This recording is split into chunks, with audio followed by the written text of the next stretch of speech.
अस्सलाम वालेकुम। NMD cat 2023 का आगाज़ हमने किया था और ये बायोलॉजी फ़र्स्ट ईयर चैप्टर 1 था। ये टेस्ट हमने लिया था और अभी मैं इसके MCQs की एक्सप्लेनेशन पे चलता हूँ और डिस्कशन हम करते हैं MCQs के बारे में। तो हमने कहा था कि हम फुल कोर्स करेंगे क्योंकि अभी PMDC आया है और PMDC में फुल कोर्स होता है। तो आपने फुल कोर्स याद करना है। इसमें सिलेबस थोड़ा ज़्यादा होता है, सिलेबस तकरीबन फुल कोर्स होता है। तो आपने फुल कोर्स में जो भी चीज़ें हैं तो वो सारे करनी है। तो हम MCQs की अभी डिस्कशन पे जाएंगे और ये पूरा चैप्टर जो फर्स्ट ईयर का है हमने प्रिपेयर किया था। तो अभी हम इसके डिस्कशन पे जा रहे हैं। तो MCQ नंबर 1 है स्टोरेज ऑफ एंजाइम जो है ये क्या है। स्टोरेज ऑफ एंजाइम सेल में क्या है, तो लाइसोसोम, राइबोसोम, ग्लाइकोसोम एंड पेरोक्सोसोम, ये ऑप्शन है आपके साथ। तो इसमें करेक्ट ऑप्शन कौन सा है। तो मैंने कहा था कि आप लोग चैप्टर को अच्छे से रीड करेंगे और अच्छे से याद करेंगे चैप्टर को। तो मैं इस चैप्टर के लिए मैंने आपको 5 दिन दी थी और आपने स्टडी की है, लेकिन बहुत सारे स्टूडेंट ने अब भी गलत किया है ये आंसर। किसी ने लिखा है ग्लाइकोसोम एंड पेरोक्सोसोम, क्योंकि इसमें भी बहुत सारे एंजाइम होते हैं और स्टोरेज ऑफ एंजाइम यहाँ पर भी होती हैं। लाइसोसोम में भी बहुत ज़्यादा होती है, राइबोसोम में भी होती है। लेकिन इसका करेक्ट ऑप्शन जो है वो न्यूक्लियोप्लाज्म है।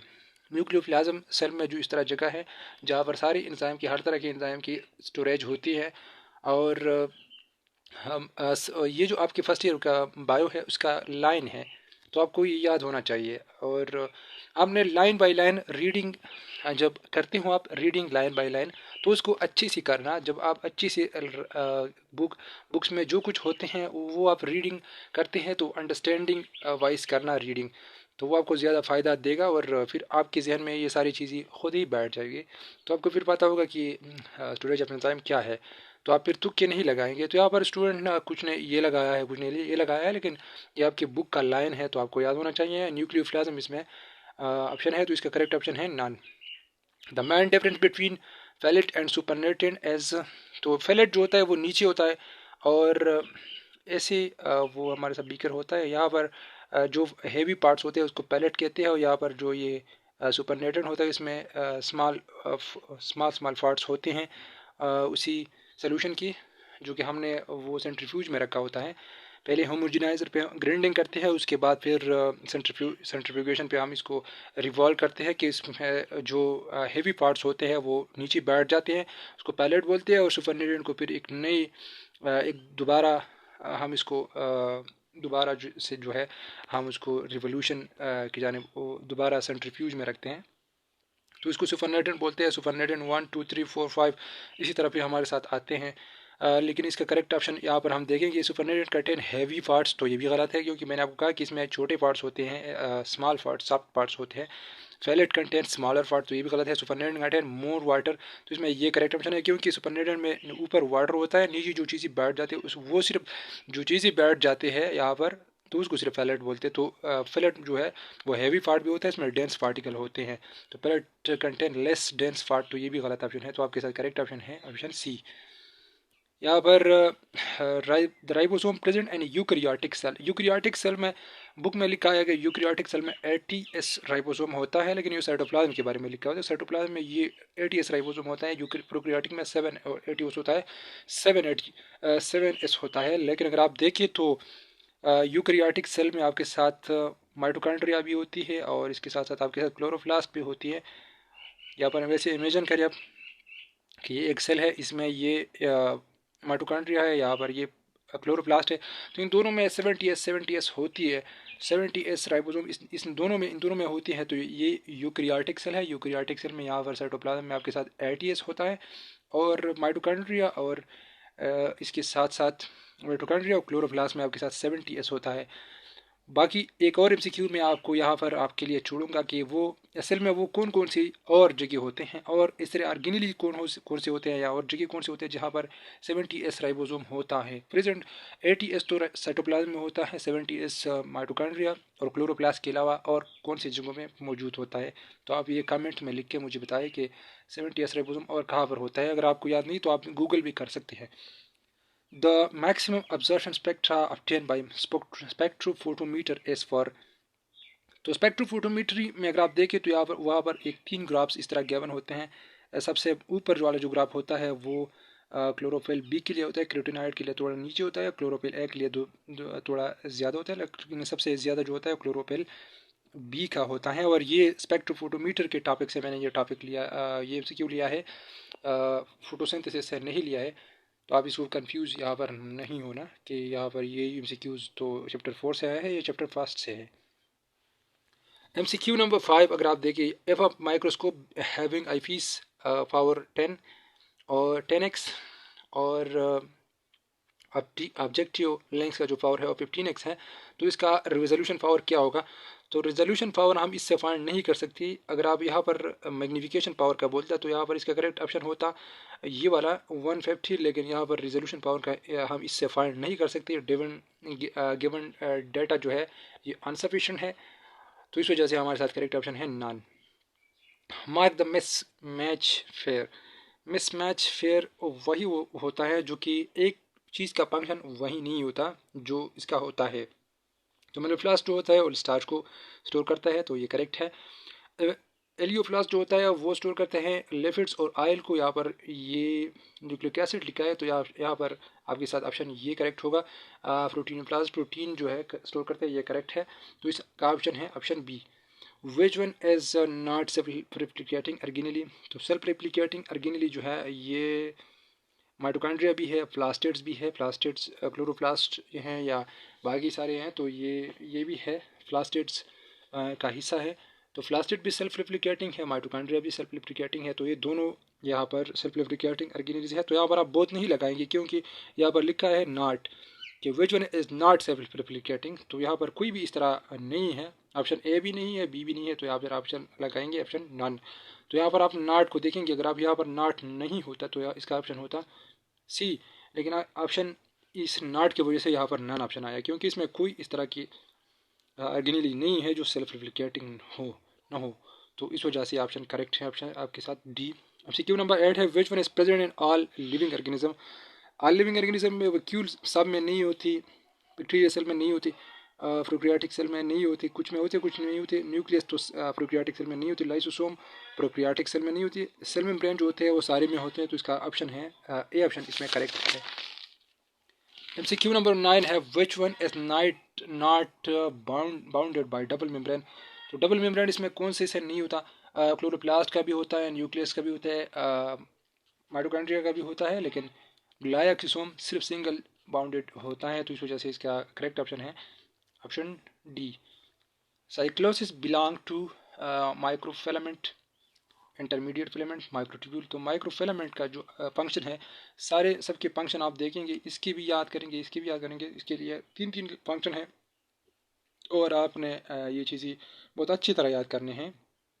तो इसका करेक्ट ऑप्शन है माइक्रोफिलामेंट का जो फंक्शन होता है साइक्लोसिस, जो कि साइटोप्लाज्म स्ट्रीमिंग मोमेंट होता है, तो इसका करेक्ट ऑप्शन है ऑप्शन बी।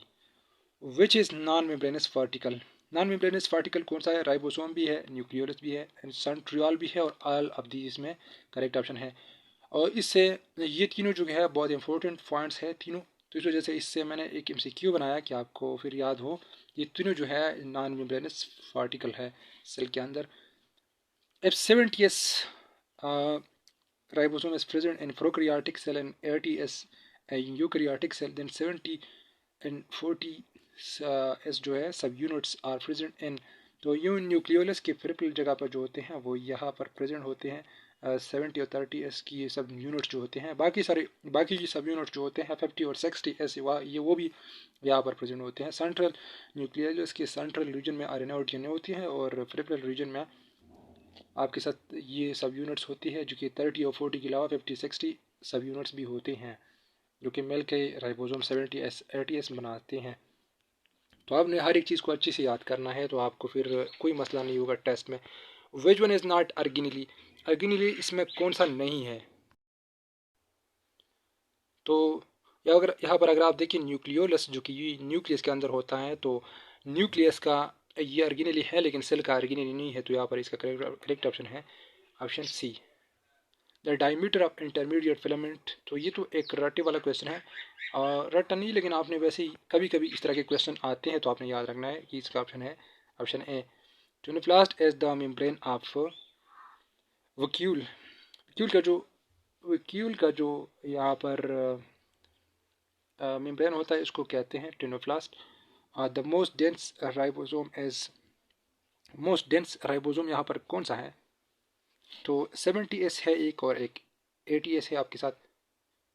तो यहाँ पर ये जो एस एस का जो ये यूनिट है स्वेडबर्ग, एस जो स्वेडबर्ग का यूनिट है, तो ये डेंसिटी का यूनिट नहीं है बल्कि ये रिवोल्यूशन का यूनिट है।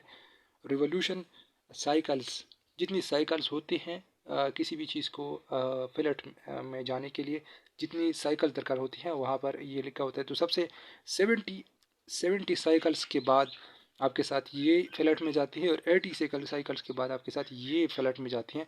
तो सबसे पहले कौन जाता है? ये वाला जाता है। तो इस वजह से यहाँ पर करेक्ट ऑप्शन है ऑप्शन ए। 70S राइबोसोम मोर डेंस होता है जिन 80S राइबोसोम से। हमने वैसे बुक्स में भी कभी कभी लिखा होता है कि 80S मोर डेंस होता है, 70S लेस, लेकिन 70S जो होता है वो पहले बैठ जाता है, क्योंकि इसका मतलब है कि हैवी पार्टिकल जो होता है जब ये बैठ जाता है पैलेट में तो ये सुपरनेटेड में होता है 80S। तो कौन ज़्यादा हैवी हुआ? 70S। तो इसमें हैवी और डेंस जो है वो 70S है, 80S बाद में फिर बैठ जाता है यहाँ पर पैलेट में। और फिर यहाँ पर ऑप्शन 17 MCQ है, secondary lysosome can be best define as. यहाँ पर प्राइमरी लाइसोसोम के साथ अगर फूड वैक्यूल मिल जाए तो यहाँ पर इसका इससे फिर बनता है सेकेंडरी लाइसोसोम। इस तरह की चीज़ें आपने बहुत अच्छी से याद कर रहे हैं। विच one is not microbody? Microbody इसमें कौन सा नहीं है? तो फराक्सिसोम, ग्लाइक्सोसोम दोनों माइक्रोबॉडीज़ है। और ये एक आसान सा MCQ है, लेकिन कुछ MCQ में फराक्सिसोम को सिर्फ फराक्सिसोम को बोला है माइक्रोबॉडी, और किसी को दोनों को बोला है माइक्रोबॉडी। तो इस वजह से मैंने ये कन्फ्यूजन आपका ख़त्म किया कि आप बोलेंगे कि इसमें कौन सा माइक्रोबॉडी है। तो माइक्रोबॉडी इसमें दोनों है, तो इसका आपसे करेक्ट ऑप्शन है नन, क्योंकि यहाँ पर नॉट आया है। तो नॉट MCQ ये दो वजह से ये MCQ मैंने बनाया है। एक तो नॉट का यूज़ आप जाएं कि नॉट की वजह से फिर MCQ का ऑप्शन चेंज होता है। तो अगर आप यहाँ पर देखेंगे कि माइक्रोबॉडी तो दोनों है तो आपने बोथ लगाया, लेकिन आपका गलत होगा क्योंकि यहाँ पर नॉट लिखा है। Envelope membrane are present in. Envelope जो होता है, दो डबल मेम्ब्रेन जब होते हैं और वो एक दूसरे के साथ जुड़े हुए होते हैं, एक दूसरे के साथ सीधा इंसार्कल करती है किसी भी अर्गिलेली को, तो इसको कहते हैं एनवेलप। तो यहाँ पर अगर आप न्यूक्लियस देखें तो इसमें भी एनवेलप है, माइटोकॉन्ड्रिया को देखें तो इसमें भी है, और क्लोरोप्लास्ट को देखें तो इसमें भी है। लेकिन माइटोकॉन्ड्रिया की अगर आप देखें तो ये ऊपर बाहर वाला जो है वो तो सीधा होता है, लेकिन अंदर वाला जो होता है वो इनफोल्डेड होता है। तो इस तरह की इनफोल्डेड मेम्ब्रेन को आप एनवेलप फिर नहीं कह सकते। तो इसमें करेक्ट ऑप्शन है option B. Envelope membrane are present in. तो एनवेलप मेम्ब्रेन यहाँ पर सॉरी ये नहीं है। एनवेलप मेम्ब्रेन किस में प्रेजेंट होते हैं? तो इसमें मैंने सोचा कि यहाँ पर मैंने लिखा है कि नहीं प्रेजेंट होता है, तो जिसमें प्रेजेंट नहीं होता तो इसका करेक्ट ऑप्शन है ऑप्शन बी। लेकिन अगर आप इस तरह भी गलती आपसे हो सकती है जिस तरह कि मुझसे हुआ, लेकिन मैंने तो वैसे दोबारा फिर टिक किया कि envelope membrane are present in. तो यहाँ पर ये ऑप्शन मैंने देखा, तो इस वजह से मुझे याद आया कि यहाँ पर इसका करेक्ट ऑप्शन है ऑप्शन ये डी वाला ऑप्शन है। क्योंकि यहाँ पर क्या है, इन्वेलप मेम्ब्रेन इसमें भी मौजूद होती है, इसमें भी होती है, लेकिन इसमें नहीं होती। तो इस वजह से आपका करेक्ट ऑप्शन है ऑप्शन डी। इस तरह गलत आप नहीं होंगे। अगर आप किसी MCQ में कंफ्यूज होते हैं तो दोबारा इसको रिवाइज करें। तो गलत ऑप्शन के लिए कभी भी नहीं लगाना। ये तो आपको मैं समझाता हूँ, तो इस वजह से ठहर के थोड़ा मुझे पता नहीं चला कि यहाँ पर क्या लिखा है। तो इस तरह की जहाँ पर ये वाला लिखा है तो मैंने ये वाला MCQ भी उसी अंदाज से पढ़ा। In plastid which one colour is separate? Plastid में कौन सा कलर सेपरेट होता है? तो इसमें करेक्ट ऑप्शन है ऑप्शन डी ग्रीन। क्योंकि क्लोरोप्लास्ट जो होता है, एक होता है क्लोरोप्लास्ट, एक होता है क्रोमोप्लास्ट, और एक होता है ल्यूकोप्लास्ट। ल्यूकोप्लास्ट कलरलेस होता है, क्रोमोप्लास्ट में सारे प्लास्टेड होते हैं बाकी सारे, और क्लोरोप्लास्ट में सिर्फ ग्रीन कलर के प्लास्टेड होते हैं। तो इसमें ऑप्शन करेक्ट ऑप्शन है आपके साथ ऑप्शन डी। हमारा ये सेशन जारी रहेगा इंशाल्लाह। मैं इसके बाद अभी पूरा जनवरी का जो है, आज 2 जनवरी है, 2 जनवरी है, इंशाल्लाह जनवरी का पूरा शेड्यूल मैं आप लोगों के साथ शेयर करूँगा कि बायो फर्स्ट ईयर में कितने टेस्ट हम लेंगे, सेकंड ईयर बायो में हम कितने टेस्ट लेंगे, फर्स्ट ईयर बायो में कितने टेस्ट लेंगे, और इसके साथ साथ फिर हम केमिस्ट्री सेकंड ईयर भी स्टार्ट करेंगे, और इंशाल्लाह जनवरी में हम ऑर्गेनिक केमिस्ट्री को कवर करेंगे और इसमें टेस्ट भी लेंगे, 6 टेस्ट हर एक चैप्टर के लेंगे, और फिर 6 चैप्टर्स का एक टेस्ट मैं जनवरी की एंड पे लूँगा। तो ये 3, और फर्स्ट ईयर बायो के 6 चैप्टर, सेकंड ईयर बायो के 6 चैप्टर, और सेकंड ईयर केमिस्ट्री के 6 चैप्टर। तो ये 18 चैप्टर्स हम फर्स्ट जनवरी में करेंगी। और हमारा ये सेशन जो है व्हाट्सएप ग्रुप्स में होता है, हमारे साथ जितनी सारे स्टूडेंट हैं वहाँ पर, तो उनसे टेस्ट भी लेते हैं, उनको क्लासेस भी हम लेंगे, शॉर्ट क्लासेस भी लेंगे, और 5 टाइम्स हम रिवीजन करेंगे टेस्ट के भी, और साथ साथ इसके टेस्ट के भी हम फर्स्ट टेस्ट में भी हर एक चैप्टर के हम 5 टेस्ट लेंगे। तो अगर आप चाहते हैं कि हमारे व्हाट्सएप ग्रुप्स को ज्वाइन करें, तो हमारा व्हाट्सएप नंबर है 0340 94 53 53 0, 93 53 0। इस पे आप 1000 रुपये इजी पैसा करें, और फिर इस पे मैसेज करें। वही जो आपका इसी पैसा का जो आपका स्क्रीनशॉट होता है, उसको इस व्हाट्सएप नंबर पे आपने सेंड करना है, तो आपको हम ग्रुप में ऐड करेंगे। पूरी 9 मंथ्स के लिए आपका प्रिपरेशन हमारे साथ होगा। 5 टाइम FAC कोर्स आप हमारे साथ रिवाइज करेंगे। पूरी पाकिस्तान में जहाँ से भी आप हैं, पंजाब से हैं, सिंध से है, बलूचिस्तान से है, कैफी से है, गिलगित बल्तिस्तान है, फाटा से हैं, या कश्मीर से हैं, आज़ाद कश्मीर से है, जहाँ से भी है, तो आप हमारी सेशन को ज्वाइन कर सकते हैं।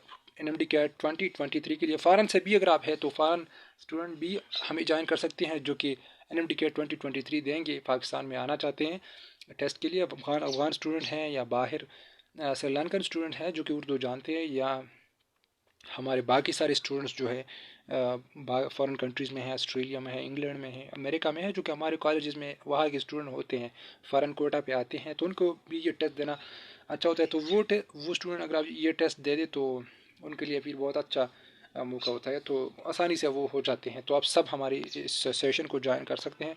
और इस नंबर पे 0340 94 53 53 0 पे आपने 1000 रुपये इजी फीस करने हैं, जो कि $4 तकरीबन बनते हैं। और फिर हमें आप मैसेज करेंगे व्हाट्सएप पे, ये अपना 1000 रुपये का जो आपका स्क्रीनशॉट है इस पे सेंड करेंगे, तो हम आपको ग्रुप में ऐड करेंगे, और फिर आप हमारे 9 मंथ्स प्रिपरेशन ज्वाइन कर सकते हैं, जनवरी से सितंबर तक जो हमारा सेशन चल रहा है। तो इंशाल्लाह मैं कुछ देर में वापस आता हूँ, और जनवरी का पूरा शेड्यूल आपके साथ शेयर करता हूँ। Thank you so much.